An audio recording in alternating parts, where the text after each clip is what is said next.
លោកជំទាវឧត្តមសេនីយ៍ឯកម៉ាលីសុជាតាអ្នកនាំពាក្យក្រសួងការពារជាតិនៃព្រះរាជាណាចក្រកម្ពុជាសូមជម្រាបជូនសាធារណជនអ្នកសារព័ត៌មានជាតិនិងអន្តរជាតិមេត្តាជ្រាបថានៅថ្ងៃប្រហោះទី13ខែវិច្ឆិកាឆ្នាំ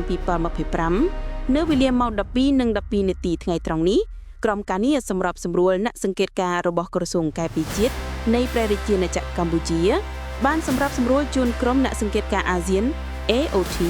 អញ្ជើញមកដល់មណ្ឌលជួនភាសឹករបស់អ្នកភូមិព្រៃច័ន្ទដែលបានភៀសខ្លួនមករកកន្លែងជំរកសុវត្ថិភាពនៅក្នុងវត្តច័ន្ទស៊ីសាមគ្គីរតនារាមស្ថិតនៅភូមិគោកកោតឃុំគោកស្រុកអូជ្រឺខេត្តបន្ទាយមានជ័យដើម្បីសាកសួរសុខទុក្ខនិងពិនិត្យស្ថានភាពជាក់ស្ដែងការស្នាក់នៅរបស់ប្រជាពលរដ្ឋភាសឹកបន្ទាប់ពីហេតុការណ៍យោធាថៃបើកការបាញ់ប្រហារមកលើប្រជាពលរដ្ឋស៊ីវិលស្លូតត្រង់កម្ពុជាដោយគ្មានមូលហេតុកាលពីម្សិលមិញសូមជម្រាបផងដែរថានៅព្រឹកមិញនេះក្រុមអ្នកសង្កេតការណ៍អាស៊ាន AOT ក៏បានចុះទៅដល់មន្ទីរពេទ្យកម្ពុជាជប៉ុនមង្គលបុរីខេត្តបន្ទាយមានជ័យដើម្បីពិនិត្យប្រជាជនស៊ីវិលកម្ពុជាដែលត្រូវបានរងរបួសដោយសារការបាញ់ប្រហាររបស់យោធាថៃ